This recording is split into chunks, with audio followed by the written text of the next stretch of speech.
Hello सुगा, मैं अरविंद कुमार और आप देख रहे हैं आपका अपना यूट्यूब चैनल सीखो डीके। तो सुगा, हम लोग पढ़ रहे थे 10th क्लास की गणित में अध्याय 1 जिसका नाम है वास्तविक संख्याएं। और वास्तविक संख्या के हम लोग प्रश्नावली 1.1 को पढ़ना शुरू कर दिए थे। तो चलिए बिना समय गंवाए इस वीडियो को हम लोग शुरू कर लेते हैं। तो देखिए सुगा, यह वीडियो पार्ट 14 है। यह वीडियो पार्ट कौन सा है? तो यह वीडियो पार्ट 14 है, जिसमें हम लोग प्रश्नावली 1.1 के अगले प्रश्न को हल करेंगे। पिछली वीडियो में हम लोगों ने 1.1 प्रश्नावली के प्रश्न संख्या 1 को हल कर लिए थे। तो आज की इस वीडियो में हम लोग उसके अगले प्रश्नों को हल करेंगे। तो चलिए हम लोग अपना बुक ले लेते हैं और आप भी क्वेश्चन देखिए। मोबाइल के स्क्रीन पर आपको क्वेश्चन दिखाई देगा, ठीक है ना। यानी कि आज हम लोग हल करेंगे कौन सा प्रश्न? तो देखिए आज हम लोग हल करेंगे प्रश्नावली 1.1 का दूसरा प्रश्न, ठीक है। तो देखिए हम पढ़ देते हैं क्वेश्चन देखिए है, बोला गया है दर्शाइए कि कोई भी धनात्मक विषम पूर्णांक 6q + 1 या 6q + 3 या 6q + 5 के रूप का होता है जहाँ q कोई पूर्णांक है। देखिए यहाँ पर क्वेश्चन में बोला गया है कि दर्शाइए, यानी कि फिर से हम लोगों को सिद्ध करना है। यहाँ पर संख्या जो है 6q + 1 या 6q + 3 या 6q + 5 के रूप में होती है क्या? तो विषम संख्या, यानी कोई भी विषम धनात्मक पूर्णांक जो होता है इस रूप का होता है। यही हम लोगों को सिद्ध करके दिखाना है, ठीक है ना। तो देखिए सुगा, अगर आप ध्यान से देखोगे तो प्रमेय क्या होता है, यानी प्रमेय क्या होता है? a = bq + r होता है। यूक्लिड विभाजन प्रमेय क्या यही होता है ना? हाँ, यही होता है।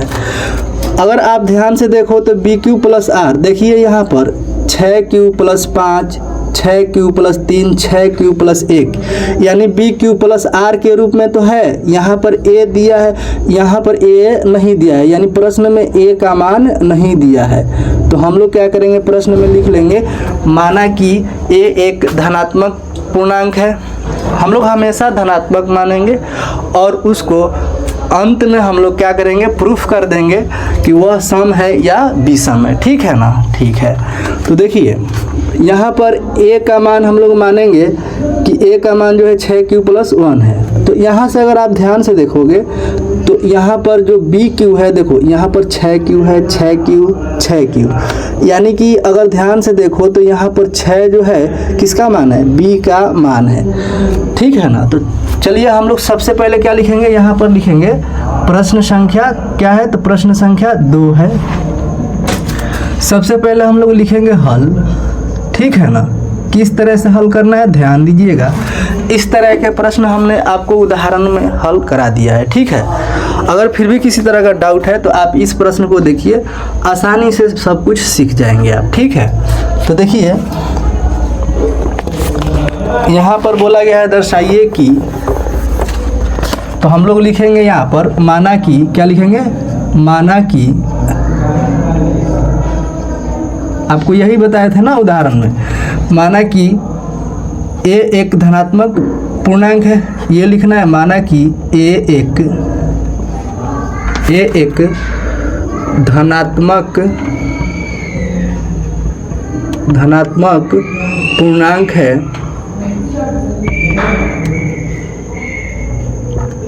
पहले तो हम लोग धनात्मक पूर्णांक मान लेंगे, अंत में हम लोग दिखाएंगे कि ये विषम है या सम है, ठीक है। ठीक है, देखिए इसके बाद यहाँ लिखेंगे तथा b का मान जो है यहाँ पर कितना है? 6 है। 6 कैसे है? तो यहाँ पर रीजन लिखेंगे क्योंकि संख्या जो है यह 6q + 1 या 6q + 3 या 6q + 5 के रूप में है। जब संख्या इतना इतना के रूप में है इसलिए यहाँ से b का मान क्या हो गया, b का मान हो गया 6। ठीक है, ठीक है। अब इसका अगला स्टेप क्या होता है आप ही लोग बताइए। अगर आप लोग पिछली वीडियोस देखे होंगे यानी उदाहरण देखे होंगे तो इसका अगला स्टेप आप बता सकते हैं। तो इसके बाद हम लोग क्या लिखेंगे कि चूँकि यूक्लिड विभाजन प्रमेयिका से एल्गोरिथम नहीं लिखना है क्योंकि ये सिद्ध करने वाला क्वेश्चन है। देखिए यहाँ पर लिखेंगे यूक्लिड विभाजन प्रमेयिका से। क्या लिखेंगे, यूक्लिड विभाजन प्रमेयिका से। ठीक है, ठीक है। देखिए जब भी आपको सिद्ध करने को बोला जाएगा यानी दर्शाइए कि, सिद्ध कीजिए कि, ऐसे तो हम लोग इसी तरह के प्रमेयिका का यूज़ करेंगे। ठीक है ना, ठीक है। देखिए प्रमेयिका से होता है a बराबर BQ प्लस R होता है ना, बिल्कुल। तो इसमें R का मान क्या होता है, R का मान जो होता है 0 से बड़ा, R का मान 0 से बड़ा लेकिन बराबर लेकिन b से छोटा होता है, यही होता है, बिल्कुल होता है। अब देखो ये तो फॉर्मूला हो गया। अब देखो b का मान कितना रखना है, 6 रखना है, यानी यहाँ पर b का मान हम लोग रख लेंगे 6। a का मान a रहेगा, b का मान हो जाएगा 6 और q को साथ में लिखेंगे, r को r लिखेंगे। ठीक है, ठीक है। इस चीज़ को हम लोग ज्यों का त्यों लिखेंगे लेकिन b का मान तो चेंज हो गया ना, b का मान कितना रखना है, 6 रखना है। ठीक है, ये हो गया 6।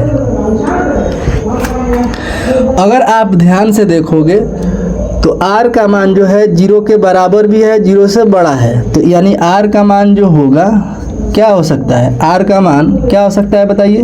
तो r का मान हो सकता है 0 के बराबर यानी 0 होगा, 0 से बड़ा हो सकता है लेकिन 6 से छोटा, यानी कि 0 से बड़ा लिखना है लेकिन 6 से कम ही लिखना है। तो देखिए 6 से कम क्या होगा, 1 हो जाएगा, 2 हो जाएगा, 3 हो जाएगा, 4 हो जाएगा, 5 हो जाएगा, 6 होगा। बताइए 6 पे यहाँ बराबर लगता है तो यहाँ पे 6 लिखते, लेकिन ये 6 से कम है r का मान, इसलिए हम लोग 5 तक ही लिखेंगे। ठीक है, बिल्कुल ठीक है।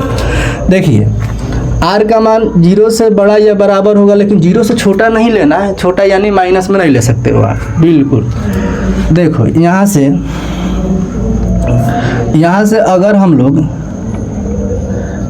अगर हम लोग लिखेंगे इसलिए या चूंकि भी आप लिख सकते हैं, कोई दिक्कत ना है। ठीक है, ठीक। यदि r का मान यहाँ से 0 रखेंगे तो देखो इसी चीज़ को उठा के रखना है यहाँ पर। ठीक है, यदि r का मान 0 होगा तो a का मान क्या होगा, तो देखिए a का मान होगा 6q प्लस r का मान कितना है 0, यानी यहाँ पर रखना है 0। अगर ध्यान से देखोगे तो a का मान 6q होगा, a बराबर 6q, क्योंकि 0 जोड़ने पर क्या आएगा, 6q ही तो आएगा, बिल्कुल ठीक है। चलो इसके बाद हम लिख सकते हैं यदि r का मान, देखो अब की बार r का मान क्या रखेंगे, 1 रखेंगे, फिर हम लोग r का मान क्या रखेंगे, 2 3 4 ऐसे ही रखते जाएंगे, कहाँ तक, तो 5 तक ही रखना है। ठीक है, देखिए r का मान 1 रखने पर a का मान क्या हो जाएगा, तो 6q प्लस के 1 होगा। देखो 6q प्लस r का मान 1 रख दिए, हो गया। देखो अब इसको कुछ कर सकते हैं, कुछ नहीं कर सकते, इतना ही छोड़ना पड़ेगा। देखो पुनः लिख सकते हो, यहाँ पर अगर लिखना चाहो तो यहाँ पुनः लिख सकते हो, अन्यथा छोड़ भी सकते हो, कोई दिक्कत ना है। यदि r का मान 2 होगा तो a का मान क्या होगा, देखो r का मान 2 होगा तो 6q प्लस 2, r का मान तो बदलेगा, ये तो 6q जो का त्यों रहेगा। ठीक है, फिर अब इसको ध्यान से देखोगे तो 2 के पहाड़े से ये 2 कट जाता है, 2 के पहाड़े से ये 6 कट जाता है, यानी 2 होगा इसमें कॉमन, क्या हो जाएगा, 2 कॉमन हो जाएगा। तो 2 तिहाई 6, ये 3q हो जाएगा, और 2 के पहाड़े से ये 2 एक बार में जाएगा, ये होगा। इसको हम लोग इस तरह से लिख सकते हैं। ठीक है, यानी कि हम लोग a बराबर क्या लिख सकते हैं, इसी को a बराबर लिख सकते हैं 2 इंटू 6, 6 तो 3 बार में कटेगा, 3 क्यूब प्लस के 1 लिख सकते हैं। ठीक है, यहाँ पर लिखेंगे यदि r का मान 3 तो a का मान क्या होगा बताइए। a का मान हो जाएगा 6 क्यूब प्लस के 3। ठीक है, ठीक है। अच्छा, अगर आप देखोगे तो यहाँ भी 3 के पहाड़ा दोनों जगह मिल रहा है, यहाँ भी 3 कॉमन ले सकते हो, कोई दिक्कत ना है, ले लो। तो a का मान हम लोग लिखेंगे, a का मान 3 तो कॉमन हो गया, 3 कॉमन हो गया, ये 3 से 2 बार में जाएगा, 2 क्यूब हो जाएगा, ये 1 बार में जाएगा, 2 क्यूब प्लस 1 हो जाएगा। ठीक है, अब देखो यदि r का मान तो 3 रख लिए, 4 भी रखना है, 5 भी रखना है, यानी कि यदि r का मान 4 होगा तो a का मान 6 क्यूब प्लस के 4 होगा। अब ध्यान से देखो, 4 जो है 4 के पहाड़े में आता है, लेकिन 6 4 के पहाड़े में नहीं आता है, इसलिए 4 कॉमन नहीं होगा। 3 के पहाड़े में आएगा ये, 3 के पहाड़े में ये नहीं आएगा, इसलिए 3 कॉमन नहीं है। तो कॉमन क्या होगा, 2 के पहाड़े से दोनों जाते हैं, यानी 2 का पहाड़ा कॉमन हो जाएगा, यानी 2 कॉमन होगा इसमें। तो a का मान जो होगा 2 के पहाड़े से ये 3 बार में जाएगा, क्यूब हो जाएगा। ठीक है, प्लस 2 के पहाड़े से ये 2 बार में जाएगा, 2 दूनी का 4, यानी a का मान हो गया 2 इंटू 3 क्यूब प्लस 2। अब देखो 4 तो रख लिए हम लोग, a का मान 4 भी रख लिए। ठीक है, अब की बार रखेंगे 5। यदि r का मान 5 होगा तो a का मान कितना होगा, a का मान होगा 6 क्यूब प्लस के 5। ठीक है, अब देखो 5 यहाँ पे है, यहाँ 6 है, कुछ भी कॉमन है, कुछ भी कॉमन नहीं है, कॉमन नहीं है तो ऐसा ही छोड़ देंगे। ठीक है, ठीक है। देखो अब हमको बोला गया था कि क्वेश्चन में, देखो हम क्वेश्चन देख लेते हैं। क्वेश्चन में देखिए बोला गया था आपके बुक में, बोला गया था कि दर्शाइए कि कोई भी धनात्मक विषम पूर्णांक, क्या बोला है, विषम पूर्णांक, यानी कि हमको इसमें से क्या चुनना है, इसमें से छांटना है विषम कौन कौन है। ठीक है ना, उसी को हमको सिद्ध करना है। क्या जो विषम है इसमें वो इस रूप के हैं क्या, अगर है तो कथन अपना सिद्ध हो गया। ठीक है, ठीक। देखिए यहाँ पर हम सीखेंगे, यानी खोजेंगे इसमें कौन कौन विषम है। देखो ये 6 क्यू है, 6 क्यू 2 के पहाड़े से कट जाएगा, देखो ना यार, 6 क्यू में 2 से भाग चला जाएगा ना, यानी कि यह 6 क्यू जो है ये सम पूर्णांक हो गया। ठीक है, जिसमें 2 का भाग चला जाएगा वो सम हो जाएगा। बताओ 6 क्यू प्लस 1 में 2 का भाग जाएगा तो नहीं जाएगा, यानी कि यह जो है विषम है, इसमें 2 का भाग नहीं जा सकता है, यह इसलिए विषम है। अब देखो यहाँ पर 2 इंटू 3 क्यूब प्लस 1, इसमें 2 का भाग देंगे तो 2 से ये 2 कैंसिल हो जाएगा ना, बिल्कुल हो जाएगा, यानी कि जिसमें 2 का भाग जाता है वो सम हो जाता है। तो देखो ये भी सम हो गया, ये भी सम है। ठीक है, अब इसको देख लेते हैं। देखो अगर हम लोग इसमें भाग लगाएंगे 2 का, तो इसमें 2 का भाग जाएगा क्या, 2 के पहाड़े से ये 3 कटेगा, नहीं कटेगा, नहीं कटेगा। या इसमें भाग दे लो, 2 के पहाड़े से जाएगा, ये नहीं जाएगा। ठीक है, नहीं जाएगा 2 के पहाड़े से, तो यह विषम है, यानी कि यह भी क्या है, विषम है। ठीक है, ठीक है। अब आते हैं इस पर, देखो 2 के पहाड़े से 2 कट जाएगा, कट जाएगा आसानी से, बिल्कुल कट जाएगा ये वाला, यानी कि यह सम है, ये सम है। ठीक है, अब इसको ध्यान से देखो, इसमें 2 के पहाड़े से कटेगा, नहीं कटेगा, ये 2 के पहाड़े से जो नहीं कटता है उसको विषम कहते हैं, यानी कि यह भी क्या है, विषम है। अगर आप ध्यान से देखो तो यहाँ पर आपको विषम कौन कौन मिला है, देखो एक ये विषम है और एक ये विषम है, ये भी है ना, है, बिल्कुल है। इसको बोलो या इसको बोलो, कोई दिक्कत नहीं है। ठीक है, अब देखो ये वाला विषम है ना, बिल्कुल है। तो देखो कोई भी विषम धनात्मक पूर्णांक इस रूप में या इस रूप में या इस रूप का होता है, बाकी सब तो सम है, बिल्कुल है। यानी कि हम लोग सिद्ध कर दिए कि कोई भी विषम पूर्णांक इस रूप का होता है। तो हम लोग क्या लिखेंगे अंत में, इस क्वेश्चन के अंत में, माने हल करने के बाद हम लोग यहाँ पे अंत में क्या लिखेंगे, देखो यहाँ पर लिखेंगे चूंकि, चूंकि जो सम है पहले उसको लिख लो। देखो 6 क्यू यहाँ पे लिखेंगे 6Q, फिर सम कौन है, ये वाला 6Q + 2, 6Q + 2, और क्या है इसमें सम कौन है, फिर ये वाला है, यानी 6Q + 4, 6Q + 4। देखो यहाँ पे लिखेंगे या लगा देंगे, ठीक है, कोई दिक्कत नहीं है। या देखो 6Q या 6Q + 2 या 6Q + 4, 2 से विभाज्य है। क्या लिखेंगे, 2 से विभाज्य है,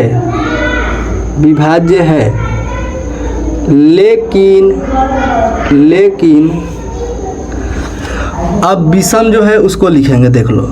लेकिन 6Q + 1, 6Q + 1 या 6Q + 3, ये वाला नहीं, ये तो हाँ ये विषम है। 6Q + 3, 6Q + 3 या 6Q + 5, यही क्वेश्चन में बोला गया था, यानी कि ये वाला है 6Q + 5, 2 से विभाज्य है, 2 से विभाज्य है।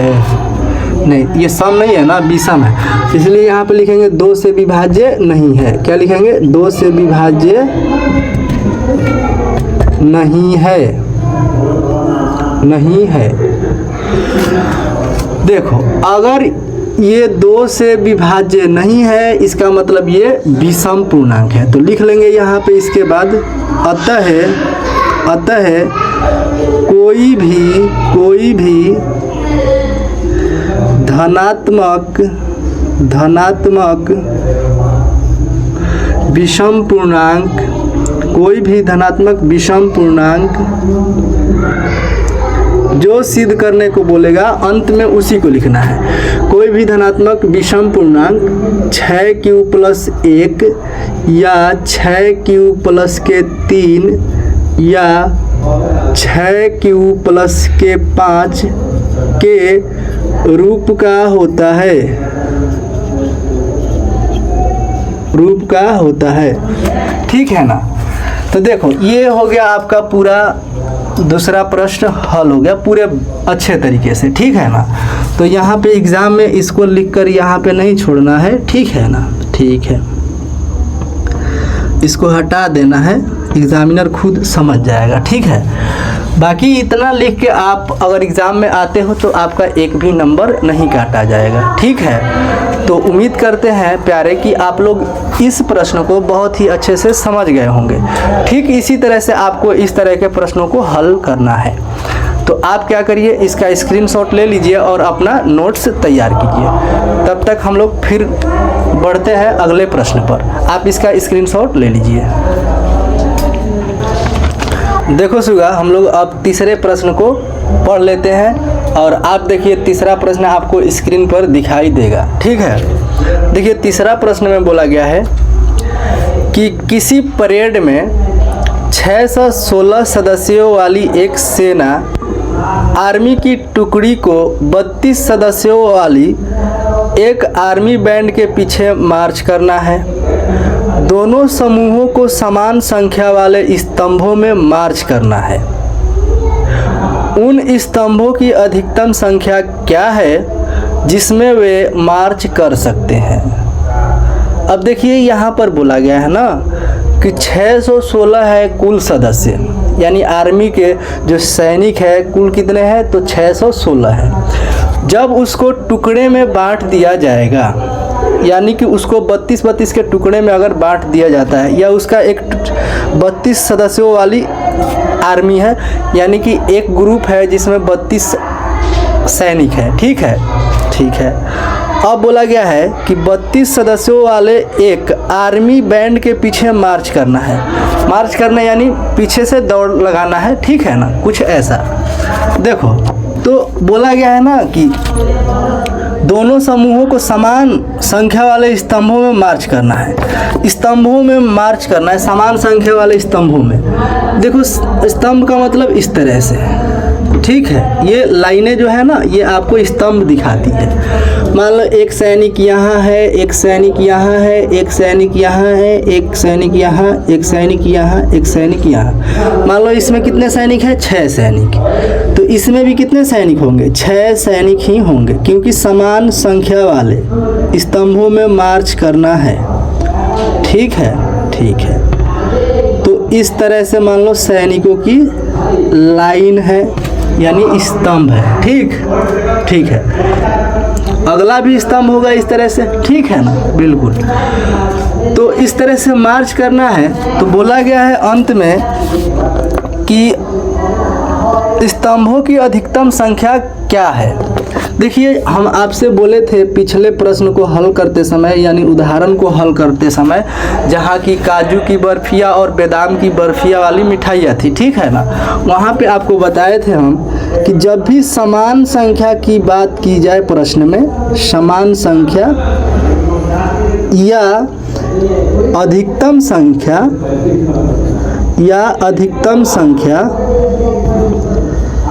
अधिकतम संख्या की बात की जाए तो आपको HCF निकालना है और कुछ नहीं करना है। ठीक, यानी कि हम लोगों को इसमें भी बोला गया है समान संख्या वाले स्तंभों में अधिकतम स्तंभों की संख्या क्या है, यानी अधिकतम या समान कोई भी लगाया रहेगा या दोनों लगाया रहेगा, फिर भी आपको क्या निकालना है? HCF निकालना है। तो इस तरह से आप पहचान सकते हो कि उसका HCF निकालना है या LCM निकालना है। हालांकि इसका किसका क्या निकालना है? तो HCF निकालना है। ठीक है ना? HCF जो आएगा वही स्तंभों की अधिकतम संख्या हो जाएगा। ठीक है, ठीक है।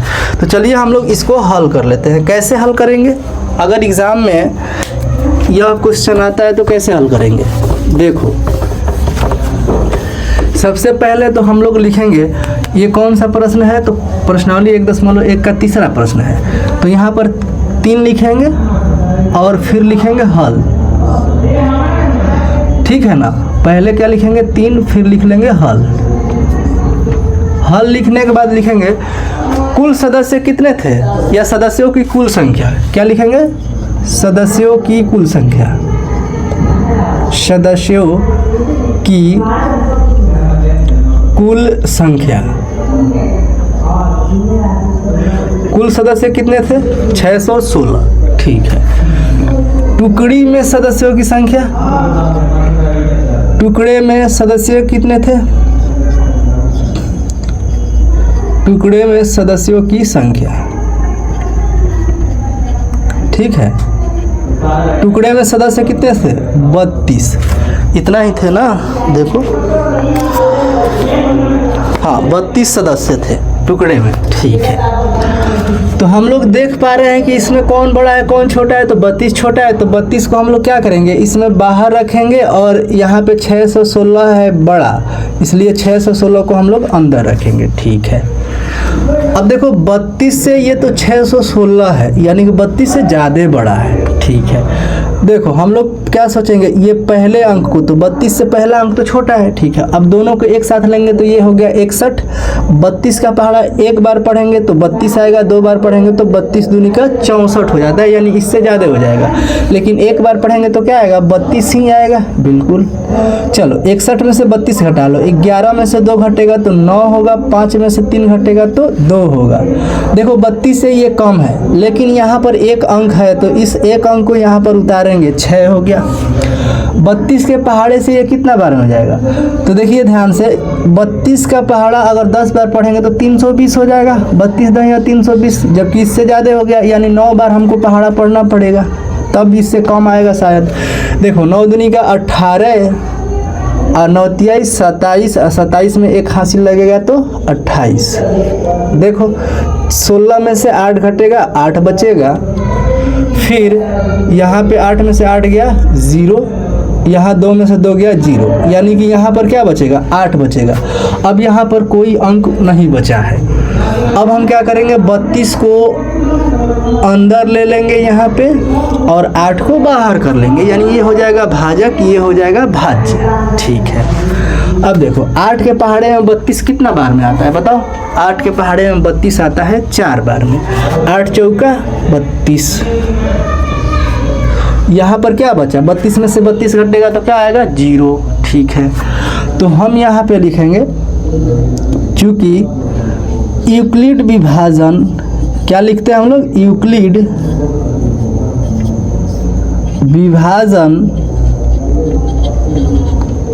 विभाजन एल्गोरिथम से। हालांकि यहाँ पर ये नहीं बोला गया है कि आप एल्गोरिथम का यूज़ करके बनाओ। आप इतना पर भी लिख सकते हो कि इसमें आंसर क्या हो गया, 8 हो गया। यानी लिख सकते हो कि अधिकतम संख्या कितनी होगी स्तंभों की, तो 8 होगी। आप एल्गोरिथम लिखो या मत लिखो, यहाँ तक के लिए ये वाला प्रश्न सही है। ठीक है ना, इतना पे भी आप छोड़ सकते हो। लेकिन हम लोग क्या करेंगे, यहाँ पे हम लोग एल्गोरिथम से हल करते हैं, तो इस चैप्टर में हम लोग इसे एल्गोरिथम से ही हल करेंगे। अगर आपके एग्जाम में आता है और वहाँ पे एल्गोरिथम से हल करने को नहीं बोला जाता है, तो आपको जिस विधि से HCF निकालना आता है उस विधि से आप हल कर सकते हैं। ठीक है, बिल्कुल ठीक है। देखिए अब यहाँ पर होता है A बराबर BQ प्लस R, यही होता है, बिल्कुल यही होता है। इसके बाद आपको लिखना है स्टेप 1, जो कि हमने आपको पहले से बताया है। देखो स्टेप 1 का मतलब है ये हो गया A का मान, ये B, ये Q, और यहाँ पर R का मान क्या आया है, ये वाला नहीं लेंगे, ये वाला लेंगे। जहाँ से दूसरा स्टेप स्टार्ट होगा वहीं का R लेंगे हम। देखो ये हो गया A का मान हो गया 616 बराबर B का मान हो गया 32 रखेंगे, गुणे Q का मान कितना हो गया 19 प्लस R का मान कितना हो गया, R का मान हो गया 8। ठीक है, अब देखो स्टेप 2 में ये हो जाएगा A, ये होगा B, ठीक है, और ये हो जाएगा Q, ये R। A का मान हो गया 32, 8 हो गया B का मान, गुणे Q का मान क्या होगा, Q का मान हो जाएगा 4 प्लस R का मान होगा 0। ठीक है, बिल्कुल। तो इसको हटा लेंगे, इसका ज़रूरत नहीं है एग्ज़ाम में। ठीक है ना, एग्ज़ाम पेपर में ये नहीं लिखना है, ABC नहीं दिखाना है यहाँ पे। ठीक है, अब देखो जो B का मान होता है ना, वही अपना क्या हो जाता है, HCF हो जाता है। तो लिखेंगे यहाँ पर जैसे प्रश्न में बोला गया था वैसे ही लिखेंगे। अतः स्तंभों की, ऐसे ही बोला गया था ना प्रश्न में, देखो क्या बोला गया था निकालने को, बोला गया था उन स्तंभों की अधिकतम संख्या क्या है, यानी स्तंभों की संख्या बोला गया था। स्तंभों अतः स्तंभों की अधिकतम संख्या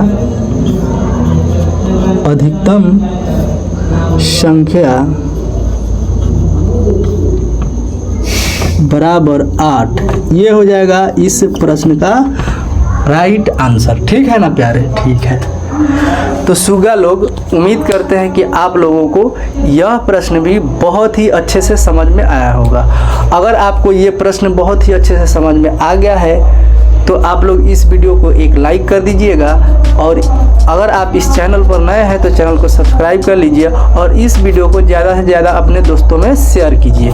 ठीक है, तो फिर मिलते हैं हम लोग अगली वीडियो में। आप लोग इसका स्क्रीनशॉट ले लीजिए और अपना नोट्स तैयार कीजिए, और आप लोग बार बार इसे प्रैक्टिस कीजिएगा। ठीक है ना, तो चलिए इस वीडियो में इतना ही।